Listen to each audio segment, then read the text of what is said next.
Hello नमस्कार छात्रों, आपका मुरली ग्लोबल स्टडी चैनल में बहुत बहुत स्वागत है। आज हम लोग क्लास 10th के साइंस के फिजिक्स का चैप्टर नंबर 2 को मानव नेत्र का सॉल्यूशन करेंगे। मानव नेत्र के ऑब्जेक्टिव को टोटल ऑब्जेक्टिव को आज हम लोग सॉल्यूशन करेंगे।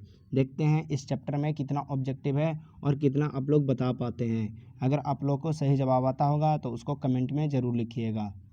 चलिए, फर्स्ट नंबर आपका क्वेश्चन बोलता है कि मानव नेत्र किस भाग पर किसी वस्तु का प्रतिबिंब बनाता है। मानव का जो नेत्र है, आपका नेत्र है, उस नेत्र में आपका कौन सा भाग पर प्रतिबिंब बनता है। तो इसका सही जवाब है डी, रेटिना या दृष्टिपटल। रेटिना को ही दृष्टिपटल कहा जाता है। आपका देखिए आंसर शीट में भी इसमें लिखा गया होगा। सही जवाब है आपका रेटिना या दृष्टिपटल। नेक्स्ट क्वेश्चन देख लेते हैं। अगला क्वेश्चन आपका है कि तारा के टिमटिमाने की व्याख्या किस सिद्धांत पर आधारित है। तारा के टिमटिमाने के किस सिद्धांत पर व्याख्या है। इसका सही जवाब आप लोग कमेंट बॉक्स में दे सकते हैं। इसका सही उत्तर आपका है ए नंबर। आपका सही उत्तर क्या है? ए नंबर, प्रकाश के अपवर्तन के सिद्धांत है। प्रकाश के अपवर्तन के सिद्धांत। चलिए नेक्स्ट क्वेश्चन देख लेते हैं। अगला क्वेश्चन आपका है 3 नंबर की नेत्र लेंस की फोकस दूरी अधिकतम हो जाने से कौन सा दृष्टि दोष होता है। नेत्र लेंस की फोकस दूरी अधिकतम हो जाता है तो कौन सा नेत्र दोष होता है। तो इसका सही जवाब आप लोग कमेंट बॉक्स में दे सकते हैं। इसका सही उत्तर आपका हो जाएगा दूरदृष्टि दोष। आपका सही उत्तर क्या हो जाएगा? दूरदृष्टि दोष। ऑप्शन नंबर बी सही आपका होता है। चलिए आगे क्वेश्चन देख लेते हैं। नेक्स्ट क्वेश्चन आप लोग का है 4 नंबर। इसमें आप लोग को बोलता है, क्या बोला जाता है कि नेत्र में किसी वस्तु का प्रतिबिंब होता है। नेत्र में किसी वस्तु का प्रतिबिंब कैसा बनता है। तो इसका सही उत्तर आप लोग देख लीजिए, ऑप्शन नंबर सी होता है। ऑप्शन नंबर सी वास्तविक, उल्टा तथा छोटा बनता है। कैसा बनता है? वास्तविक, उल्टा तथा छोटा। नेक्स्ट क्वेश्चन देख लेते हैं। अगला क्वेश्चन आप लोग का है कि जो नेत्र निकट स्थिति वस्तु को स्पष्ट नहीं देख पाता है उसे उस नेत्र में होता है। कौन सा दोष उस नेत्र में होता है? जो नेत्र निकट की वस्तु को स्पष्ट नहीं देख सकता है वैसा नेत्र में कौन सा दोष हुआ रहता है। तो इसका सही उत्तर आप लोग को हो जाता है। इसका सही उत्तर आप लोग को क्या होता है देख लेते हैं। चलिए अगला आपका ये है, आपका ऑप्शन नंबर ए है दूरदृष्टि दोष। नेक्स्ट क्वेश्चन देख लेते हैं। नेक्स्ट क्वेश्चन आप लोग के बोलता है कि सफ़ेद प्रकाश की किरण जब किसी प्रिज्म से होकर के गुजरता है तब जो रंग सबसे अधिक विचलन होता है उस रंग का नाम क्या है। वो कौन सा रंग है जो अधिक विचलन होता है। तो इसका सही उत्तर आपका हो जाएगा बैगनी रंग। इसका सही उत्तर क्या हो जाएगा? बैगनी कलर। कौन सा? बैगनी कलर। Option number C. चलिए 7वां नंबर क्वेश्चन देख लेते हैं। 7 नंबर आपका क्वेश्चन क्या बोलता है। 7 नंबर आपका क्वेश्चन है कि अपने नेत्र की फोकस दूरी को बदल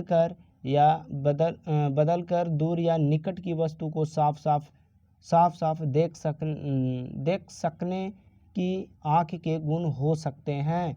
क्या इसका गुण हो सकता है? कब हो सकता है? तो इसका सही उत्तर आपका होता है समंजन क्षमता को घटा या बढ़ा करके हम लोग दूर और निकट की वस्तु को साफ देख सकते हैं। अगला क्वेश्चन आपका 8 नंबर है। 8 नंबर क्वेश्चन में क्या बोलता है, चलिए देख लेते हैं। 8 नंबर क्वेश्चन में है कि जरा दूरदृष्टता से पीड़ित व्यक्ति का उपचार किस प्रकार की लेंस से किया जाता है। जब ज़्यादा दृष्टि दोष हो जाता है तो उस व्यक्ति को उपचार कौन सा लेंस लगाकर किया जाता है। तो इसका सही उत्तर हो जाएगा बाईफोकल। कौन सा? बाईफोकल। चलिए अगला क्वेश्चन देख लेते हैं। नेक्स्ट क्वेश्चन आपका क्या बताता है? बाईफोकल। कौन सा है? बाईफोकल। चलिए अगला क्वेश्चन देख लेते हैं। अगला क्वेश्चन आपको है अगला क्वेश्चन में बोलता है कि एक स्वस्थ मानव नेत्र के लिए निकट तथा दूर बिंदु क्रमशः होता है। निकट और दूर बिंदु की क्रमशः क्या होता है, निकट दृष्टि दोष कितना कम से कम देख सकते हैं और दूर दृष्टि दोष कितना देख सकते हैं। तो इसका सही उत्तर हो जाएगा 25 सेंटीमीटर से अनंत। ऑप्शन नंबर डी आपका सही हो जाएगा। चलिए अगला क्वेश्चन को देख लेते हैं। आपका ऑप्शन नंबर कौन सा हो जाएगा, डी। सही उत्तर आपका डी नंबर था। अगला क्वेश्चन देख लेते हैं 10 नंबर। 10 नंबर में आपको बोला जाता है, 10 नंबर क्वेश्चन क्या बोलता है, 10 नंबर क्वेश्चन बोलता है कि विभिन्न दूरियों की वस्तु के प्रतिबिंब की फोकस करने के लिए आँख के लेंस की फोकस दूरी परिवर्तन हो सकते हैं। इसका सही आपका उत्तर क्या हो जाएगा, सही उत्तर आपका होगा सिलियरी मांसपेशिया। सही उत्तर क्या हो जाएगा, सिलियरी पेशिया या मांसपेशिया द्वारा। सिलियरी मांसपेशिया को हम लोग घटा या बढ़ा करके दूर और निकट की वस्तु को देख सकते हैं। अगला क्वेश्चन 11 नंबर क्वेश्चन में आप लोग के बोला जाता है, 11 नंबर क्वेश्चन क्या बोलता है कि जो नेत्र दूर स्थिति वस्तु को स्पष्ट नहीं देख पाता है उसे नेत्र में होता है, उसे कौन सा नेत्र दोष हुआ रहता है। तो इसका सही उत्तर आप लोग कमेंट में दे सकते हैं।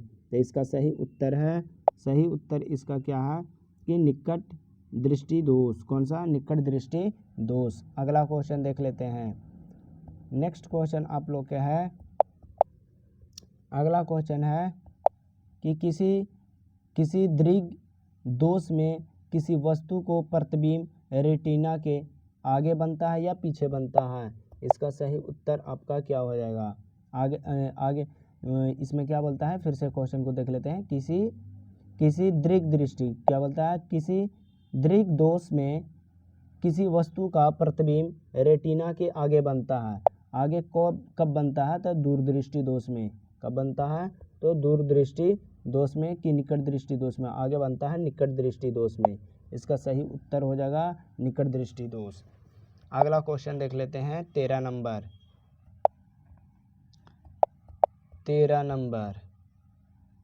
13 नंबर आपका क्वेश्चन बोलता है कि नेत्र की समंजन क्षमता कम हो जाने से उत्पन्न होता है।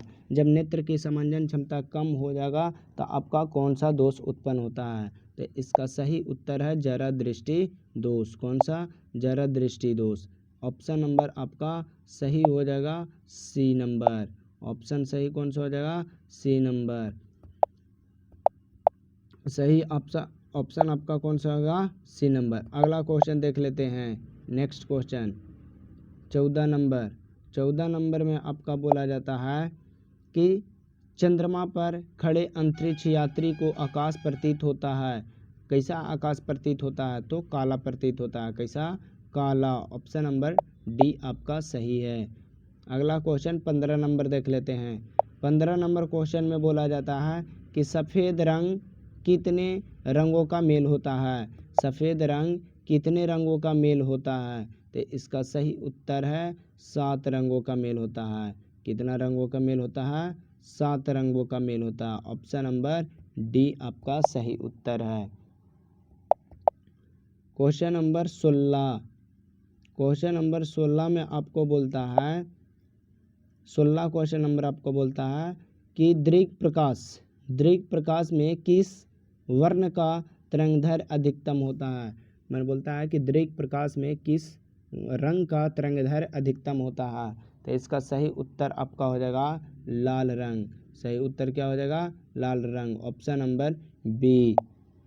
चलिए क्वेश्चन नंबर 17 को देख लेते हैं।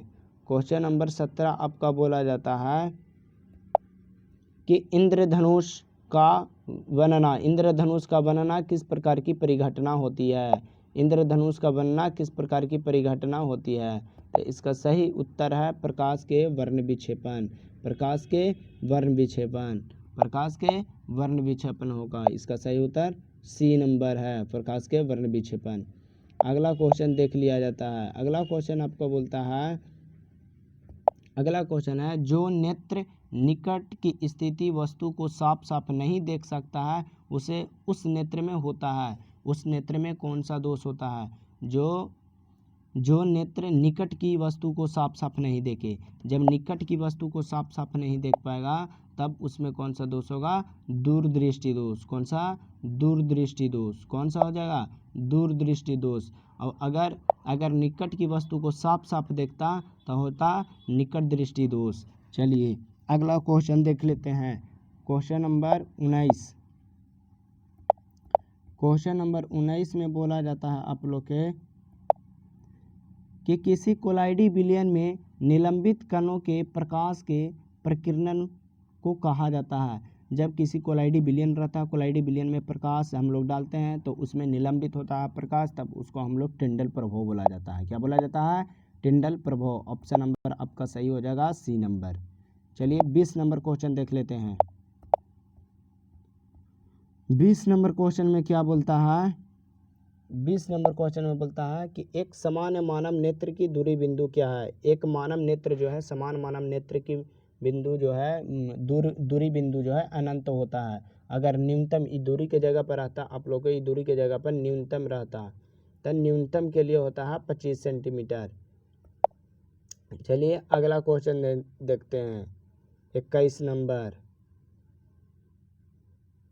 21 नंबर है निकट दृक दोष वाले व्यक्ति की चश्मे में क्या उपयोग किया जाता है?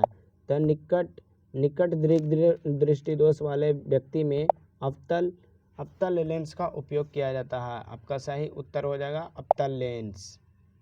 Option number B. अगला क्वेश्चन देख लेते हैं 22 नंबर।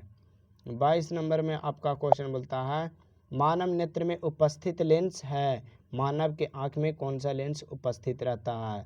तो इसका सही उत्तर है उत्तल लेंस। ऑप्शन नंबर ए। अगला क्वेश्चन देख लेते हैं 23 नंबर। 23 नंबर क्वेश्चन को बोला जाता है कि निम्नलिखित में से किस दृक दोष में नेत्र की क्रिस्टलीय लेंस धुंधला या अपारदर्शी हो जाती है? तो मोतियाबिंद में हो जाती है। कब हो जाती है? मोतियाबिंद में। दूरदृष्टि दोष धुंधला, अगर दूर की वस्तु को धुंधला आप देखने लगे तो आप समझ जाइएगा कि आपको जो है मोतियाबिंद हो गया है। कौन सा? मोतियाबिंद। अगला क्वेश्चन आपको है 24 नंबर। स्पेक्ट्रम बोलता है स्पेक्ट्रम प्राप्त करने के लिए किसका उपयोग किया जाता है? स्पेक्ट्रम प्राप्त करने के लिए किसका उपयोग किया जाता है? तो सही उत्तर आपका हो जाएगा प्रिज्म। सही उत्तर क्या हो जाएगा? प्रिज्म। सही उत्तर प्रिज्म। चलिए अगला क्वेश्चन देख लेते हैं। क्वेश्चन नंबर अब आपका होता है, एक मिनट, हाँ चलिए क्वेश्चन नंबर आपका 25। क्वेश्चन नंबर 25 में बोला जाता है कि स्पेक्ट्रम बोलता है स्पेक्ट्रम में किस रंग के कारण विचलन या झुकाव कम होता है? किस स्पेक्ट्रम में जो है, जब हम लोग प्रिज्म या स्पेक्ट्रम में सफ़ेद प्रकाश को पार करते हैं तो 7 रंगों में विभक्त होता है। उस समय जब 7 रंग में विभक्त होता है तो इसमें से कौन सा रंग जो है, ऑप्शन नंबर ए है लाल, कौन सा कलर जो है उसका झुकाव बहुत कम होता है, न्यूनतम होता है?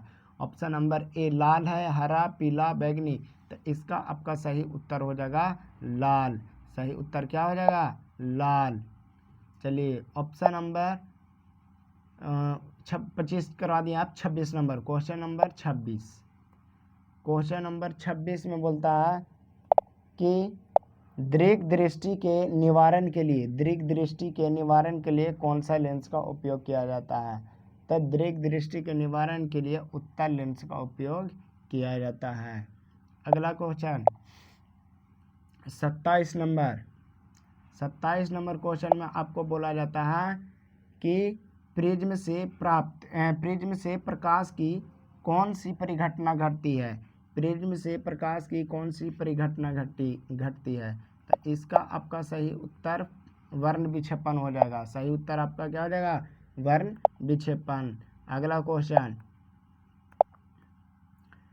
क्वेश्चन है 28 नंबर। 28 नंबर में बोलता है कि प्रकाश के किस रंग का तरंगदैर्घ्य सबसे कम होता है? प्रकाश के किस रंग का तरंगदैर्घ्य सबसे कम होता है? तो आपका सही उत्तर हो जाएगा बैगनी। आपका सही उत्तर बैगनी। अगला क्वेश्चन 29 नंबर क्वेश्चन आपको बोलता है 29 नंबर क्वेश्चन आपको बोलता है क्या 29 नंबर क्वेश्चन में बोलता है कि आकाश का रंग नीला प्रतीत होता है क्यों? आकाश का नीला रंग प्रतीत होता है क्यों? तब प्रकाश के प्रकीर्णन के कारण। किसके कारण? प्रकाश के प्रकीर्णन के कारण। ऑप्शन नंबर बी आपका सही उत्तर है। चलिए अगला क्वेश्चन देख लेते हैं। अगला क्वेश्चन नंबर 30 क्वेश्चन में बोलता है कि आँख व्यवहार करता है। आँख किसके जैसा व्यवहार करता है? तो आँख किसके जैसा व्यवहार करेगा? आपका सही उत्तर हो जाता है उत्तल लेंस की तरह। उत्तल लेंस की तरह। अगला क्वेश्चन 31 नंबर क्वेश्चन में बोला जाता है कि एक साधारण प्रिज्म कितने सतह से घिरे रहते हैं? एक साधारण प्रिज्म कितने सतह से घिरे रहते हैं? तो आपका सही उत्तर हो जाएगा 5 सतह। आपका सही उत्तर क्या हो जाएगा? 5 सतह। क्या हो जाएगा? 5 सतह। चलिए अगला क्वेश्चन देख लेते हैं 32 नंबर क्वेश्चन में आपको बोला जाता है, इसमें क्या बोलता है कि यदि किसी वस्तु का प्रतिबिंब रेटिना के पीछे बनता है तो व्यक्ति के किस दृक दोष की पीड़ित होती है? कौन सा दोष से वो ग्रसित रहता है? तो इसका सही उत्तर है दूरदृष्टि दोष। इसका सही उत्तर क्या है? दूरदृष्टि दोष। सही उत्तर दूरदृष्टि दोष। ऑप्शन नंबर ए आपका सही उत्तर हो जाएगा ऑप्शन नंबर ए।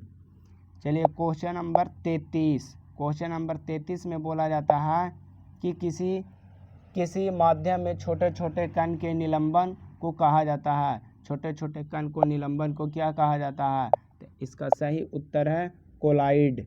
उसका सही उत्तर क्या है? कोलाइड। चलिए अगला क्वेश्चन देख लेते हैं। क्वेश्चन नंबर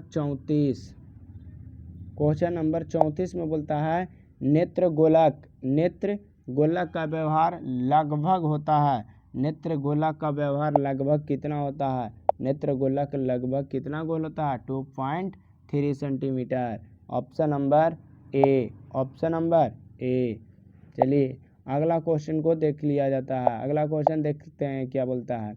अगला क्वेश्चन 35 नंबर क्वेश्चन में आपको बोला जाता है कि विद्युत सिग्नल कौन सा उत्पन्न करता है? विद्युत सिग्नल में कौन सा उत्पन्न करता है?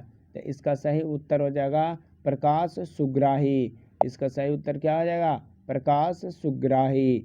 अगला क्वेश्चन नंबर 36 बोलता है सिग्नल। क्या बोलता है? सिग्नल की व्याख्या कहाँ होती है? तो सिग्नलों की व्याख्या कहाँ होती है? तो सिग्नलों की व्याख्या जो है आपका कहाँ होती है? तो मस्तिष्क में। कहाँ होती है? मस्तिष्क में। जितना भी हम लोग को सूचना देता है शरीर, उस सब जो है मस्तिष्क में जा कर के इन्फॉर्मेशन हम लोग को मिलता है, तो वो काम करते हैं। जैसे आपको हाथ में चुट्टी काट दिया जाए तो आपको तुरंत नर्वस सिस्टम जो है इन्फॉर्मेशन करेगा माइंड के, आप वहाँ से हाथ हटा लीजिएगा। चलिए अगला 37 नंबर क्वेश्चन को देख लेते हैं। 37 नंबर क्वेश्चन आपको बोलता है 37 नंबर क्वेश्चन बोलता है कि मानव नेत्र में किस प्रकार की लेंस पाई जाती है? तो मानव नेत्र में किस प्रकार की लेंस पाई जाती है? तो आपका सही उत्तर हो जाएगा उत्तल। आपका सही उत्तर क्या हो जाएगा? उत्तल। ऑप्शन नंबर ए। चलिए अगला क्वेश्चन देख लेते हैं। अगला क्वेश्चन आपको बोलता है, क्या बोलता है अगला क्वेश्चन? अगला क्वेश्चन में बोला जाता है कि पुतली, क्या बोलता है? पुतली की साइज को नियंत्रण करने वाले गहरू का पेशियों का डायफ्राम क्या कहलाता है? उस डायफ्राम को क्या कहा जाता है? तो इसका सही उत्तर आपका हो जाता है परितारिका। आपका सही उत्तर क्या होता है? परितारिका। Option number A. अब क्वेश्चन नंबर 39 है। 39 नंबर क्वेश्चन क्या कहता है? 39 नंबर क्वेश्चन को देख लेते हैं। 39 नंबर क्वेश्चन में बोलता है कि आँख की पुतली किस प्रकार की कार्य करती है? आँख की पुतली जो है किस प्रकार की कार्य करती है? तो इसका सही उत्तर आप लोग का हो जाएगा ऑप्शन नंबर डी, परिवर्तित द्वारा की भांति, परिवर्तित द्वारा की भांति कार्य करती है। अगला क्वेश्चन देख लेते हैं।